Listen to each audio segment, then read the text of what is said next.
Hello everyone, group স্টাডির আরেকটা লেকচারে সবাইকে স্বাগত। আগের দিন আমরা সেটের কয়েকটা স্ট্যান্ডার্ড নোটেশন শিখেছিলাম। যেমন আমরা দেখেছিলাম যে ন্যাচারাল নাম্বার সেটটাকে এই এন দিয়ে ডিনোট করা হয়, বোল্ড এন। রিয়েল নাম্বারের সেটটাকে দেখেছিলাম এরকম বোল্ড আর দিয়ে লেখা হয়। রেশনাল নাম্বারের সেটটাকে দেখেছিলাম কিউ দিয়ে, বোল্ড কিউ দিয়ে লেখা হয়। আবার ইন্টিজার সেটটাকে বোল্ড জেড দিয়ে। তো এইগুলো কোথায় কাজে লাগে একটু দেখি আমরা।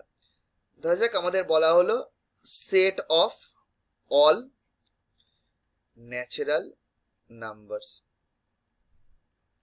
Up to 200। সেট বিল্ডার দিয়ে কিভাবে লিখেছিলাম আমরা মনে আছে তো? সেই ধরা যাক সেটের নামটা দিলাম বি, যে সেকেন্ড ব্র্যাকেট একটা এক্স ধরে নিয়েছিলাম, সাচ দ্যাট লিখেছিলাম না x is a natural number and x is less than equals to 200, এটা লিখতে হবে তো, তাই তো? কিন্তু এখানে তো আমরা জানি যে একটা সেটকে, ন্যাচারাল নাম্বারের সেটটাকে বলা হয় এই যে স্ট্যান্ডার্ড নোটেশন, তাই তো, এন। তো আমরা লিখতে পারি না যে এক্স বিলংস টু এন, তাই তো? X such that x belongs two N, মানে এক্স হলো একটা বাস্তব সংখ্যা অ্যান্ড এক্স। গল্প শেষ, আরো অল্প লিখতে হলো। আরেকটা উদাহরণ দেখি। Set of all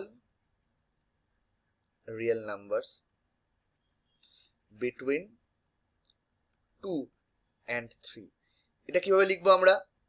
C second bracket x, সেটার নাম সি দিয়েছি আমি, x such that x belongs to আর অ্যান্ড এক্সটা কি কি 2 থেকে 3 এর মাঝখানে থাকবে, তাই না? Set close. মানে এত সহজে। তো এবার আমরা একটা বিশেষ ধরনের ডায়াগ্রাম শিখবো যেটাকে বলা হয় ভেন ডায়াগ্রাম।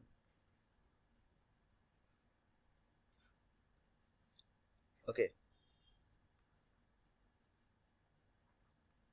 Venn diagram. ওকে, সেটা কি বলছে? এটা ধরা যাক একটা ক্ষেত্র, এর মধ্যে ধরা যাক একটা সেট আছে এ, আর একটা ধরা যাক সেট আছে বি। তো এরকম এই ডায়াগ্রামেটিক রিপ্রেজেন্টেশনকে Venn diagram representation of a set বলে। এই যে ক্ষেত্রটা, এই সেটটার পুরো যার মধ্যে এই সেটটা আছে, এটাকে ডিনোট করা হয় ইউ বা এস দিয়ে, যেটাকে বলা হয় ইউনিভার্সাল সেট। ওকে, যে ক্ষেত্রের মধ্যে পুরো সেটটা এবং সব এলিমেন্ট আছে। ওকে, সো আমরা একটা ডেফিনেশন শিখি। এ এই উল্টো ইউ এর মতো, এই ইউ, তারপর বি, এই ইউ এর মতো চিহ্ন, এই চিহ্নটাকে বলা হয় ইউনিয়ন। ওকে, ইউনিয়ন মানে কি? ইউনিয়ন মানে হচ্ছে, ডেফিনেশন হচ্ছে এটা, x belongs to A union B. এর মানে আমরা লিখতে পারি x belongs to A or x belongs to B. মানে এক্স এ ইউনিয়ন বি তে আছে, মানে এক্স নয় এ তে আছে নয় বি তে আছে। এটা আমরা একটু ছবি এঁকে বুঝি, ভেন ডায়াগ্রাম। ওকে, আমি একটু অন্য কালির পেন ব্যবহার করছি। ধরা যাক এটা এ, এটা ধরা যাক বি। ওকে, আচ্ছা বিটা আমি এখানটা এরকম, এ ইউনিয়ন বি মানে এই সবটা, এই দুটো সেট মিলিয়ে, বা ধরা যাক দুটো সেট এরকম মাঝখানে ছেদ করছে পরস্পরকে। তার মানে এ ইউনিয়ন বি মানে এটা ধরা যাক এ, আর এটা ধরা যাক বি, এই সেটটা। এ ইউনিয়ন বি মানে এই সবটা। ওকে, এটা হচ্ছে কি এ ইউনিয়ন বি। তো এর মাঝখানে কোনো একটা এলিমেন্ট যদি থাকে এক্স, এর অর্থ হলো এক্সটা নয় এ তে আছে আর এক্সটা নয় বি তে আছে। বোঝা গেল? তার মানে কি x belongs to A union B, এটাকে আমরা লিখতে পারি এক্স বিলংস টু এ আর এক্স বিলংস টু বি। আচ্ছা, এই ইউনিয়নটা কেমন ভাবে অপারেটেড হয় একটু দেখে নিন। ধরা যাক এ সেটে আছে A B C D, R B সেটে আছে সি ডি ই এফ। আমি এ ইউনিয়ন বি করছি, তাহলে কি হবে? এ বি সি ডি সবকটা এ সেটের সবকটা এলিমেন্টকে লিখলাম কমা দিয়ে, বি সেটের সবকটা এলিমেন্টকে লিখতে হবে। বি সেটে কে কে আছে? C D E F. আচ্ছা, আমি সেটের ডেফিনেশনে কি বলেছিলাম? আমরা একদম শুরুতে চলে যাই, একদম শুরুতে, একদম প্রথমে।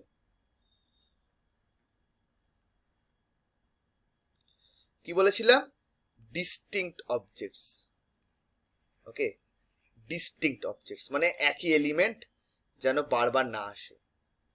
তার মানে যেহেতু আমি সি আর ডিটা এখানে একবার লিখে ফেলেছি, তাই আর দরকার নেই লেখার। এবার শুধু আমরা ই আর এফ লিখবো, সেট ক্লোজ। মানে দেখলাম এ সেটে ছিল 4টে এলিমেন্ট, বি সেটে ছিল 4টে এলিমেন্ট। এ ইউনিয়ন বি করার পর দেখলাম আমরা 1 2 3 4 5 6, টোটাল 6 জন হলো। সাধারণ যোগের ক্ষেত্রে এটা কি হতো? 4 + 4 = 8। কিন্তু ইউনিয়নের ক্ষেত্রে দেখলাম আমরা এখানে 6 জন হলো, 6টা এলিমেন্ট। ওকে, এবার ধরা যাক আরেক রকম উদাহরণ নিই। এ = আছে 1 2 3, আর বি আছে x y z। ওকে, তাহলে এ ইউনিয়ন বি হবে 1 2 3 x y z। এবার ধরা যাক এখান থেকে আমি একটা চোখ বন্ধ করে একটা এলিমেন্ট তুলে নিলাম, ধরা যাক x। এবার x কিসে আছে? নয় এতে, or x belongs to b। আচ্ছা, ধরা যাক আমি একটা p বলে একটা এলিমেন্ট তুললাম, p belongs to a union b। এই এখান থেকে আমি একটা p বলে একটা এলিমেন্ট তুললাম। এবার ডেফিনেশন কি? p belongs to a or p belongs to b, তাই তো? মানে কি p belongs to a union b টা কি? ডেফিনেশনটা কি শিখিয়েছি আমাদের? p belongs to a or p belongs to b, তাই তো? আচ্ছা, এখানে ধরা যাক p টা হলো x, আমি এখানে x লিখলাম, সরি। p টা ধরা যাক x, আমি ধরে নিই p টা 3। এবার 3 এলিমেন্টটা নয় b তে থাকবে, নয় এ তে থাকবে। এখানে কিসে আছে? এ সেটের। তার মানে দেখলাম যে কি করে ইউনিয়নটা অপারেটেড হয়। আবার আরেক রকম সেট আমরা নিই। ধরা যাক a = 1 2 3 4, সেকেন্ড ব্র্যাকেট ক্লোজ। আবার ধরা যাক b = 3, আচ্ছা ঠিক আছে, 4 5 6। এবার ধরা যাক আমরা এই দুটো সেটকে অবজার্ভ করছি। আচ্ছা, এই দুটোর মধ্যে কমন পার্টটা কি আছে? 4, তাই না?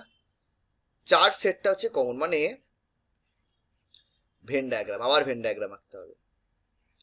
আমরা এঁকে এঁকে ছবি এঁকে এঁকে সেট বুঝবো। এটা ধরা যাক এ, এটা ধরা যাক বি। এ সেটের মধ্যে কি কি আছে? 1 2 3 4, 1 2 3 4। বি সেটে কারা আছে? 4 5 6, 4 5 6। এইটা হচ্ছে কমন পার্ট। এখানে কে আছে? এবার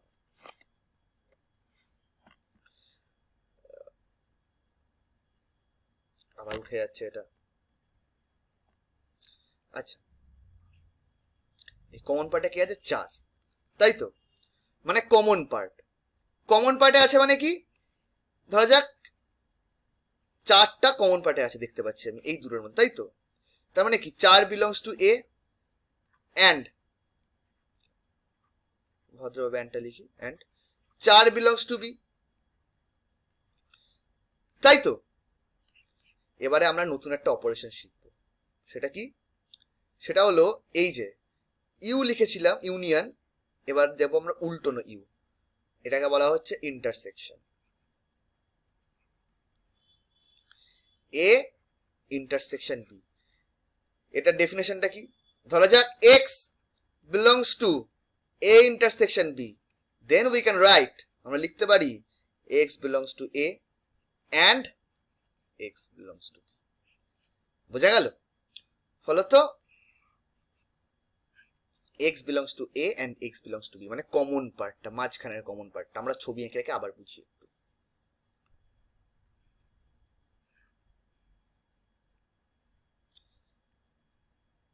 এটা ধরা যাক এ, এটা ধরা যাক বি। এই যে মাঝের কমন পার্টটা, যেটাকে আমি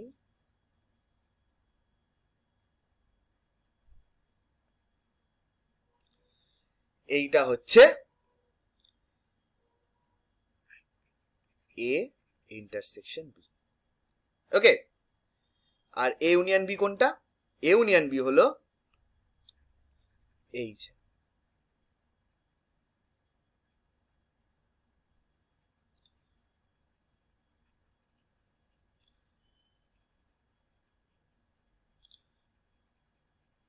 পুরোটা, তাই না? আমি আর করছি না পুরোটা, এটা পুরোটা। ওকে, তো আমরা দেখলাম দুটো অপারেশন শিখলাম কি কি। একটা হলো এ ইউনিয়ন বি, আর একটা হলো এ ইন্টারসেকশন বি। ডেফিনেশন গুলো আরেকবার একটু মনে করে নি। এই যে x belongs to A union B imply করবে x belongs to A or x belongs to B, আর x belongs to A intersection B মানে ইমপ্লাই করবে x belongs to A and x belongs to B. হলো তো? আপাতত এটুকু আমি আশা করছি সবাই বুঝতে পেরেছো।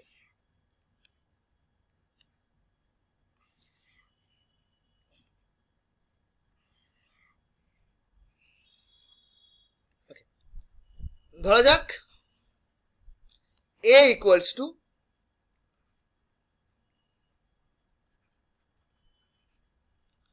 1 2 3 4 আছে, আর b equals to 1 2 3।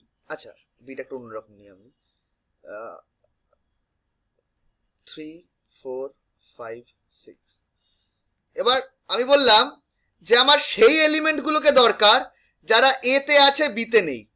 মানে কি, আমার এমন একটা এক্স দরকার যে x belongs to A but x doesn't belongs two. এই বিলংস টু উল্টোটা ডাজেন্ট বিলংস টু, এটাকে তখন পেট কেটে দিতে হয়, মানে ইটার পেটটা কেটে দিতে হয়। Doesn't belongs to B. Okay, তাহলে কে কে বাদ পড়বে? এর কোন কোন এলিমেন্ট বিতে আছে? 3 আর 4, তাই না? তাই তো, এটাকে বলা হয় সেট মাইনাস। এটাকে আমরা লিখি এইভাবে এ মাইনাস বি, সেটের মাইনাস বলে এটাকে। আমরা এটা কিভাবে লিখবো? X belongs to A minus B, এটাকে আমরা লিখি x belongs to A but x doesn't belongs to B. বোঝা গেল? এটাকে আমরা একটু ডায়াগ্রামেটিক ভাবে দেখি, ভাবি। ধরা যাক আবার সেই একটা ইউনিভার্সাল সেট আঁকছি, খুব বাজে হয়ে দাঁড়াচ্ছে ছবিটা।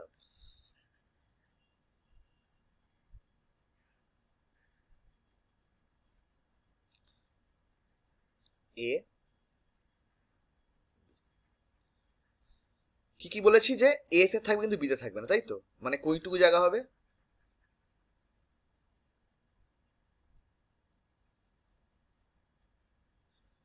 আমি আরেকবার ছবিটা আঁকি, একে নিশ্চয় একবার আঁকার চেষ্টা করি।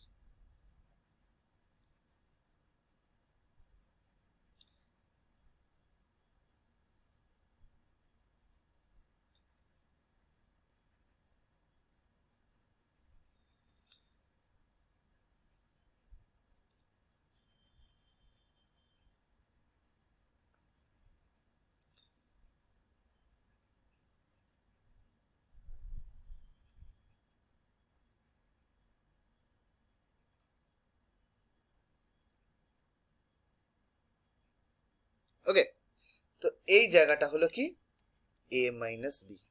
আবার অনুরূপ ভাবে আমি ধরি বলি যে বি এর কাছে যে এলিমেন্ট গুলো আছে, মানে আমি ধরি নি একটা এক্স। কেমন x? X belongs to B but x doesn't belongs to A. তাহলে কে কে বাদ যাবে? সেই 3 আর 4। তাহলে সেখানে এলিমেন্টটা কি হবে? আমরা লিখবো সেটা বি মাইনাস এ। কি কে থাকবে বি মাইনাস এ তে? 5 আর 6, তাই তো? মানে এখানেও সেই এই জায়গাটা বাদ যাবে, তাই না? শুধু এই জায়গাটা পড়ে থাকবে।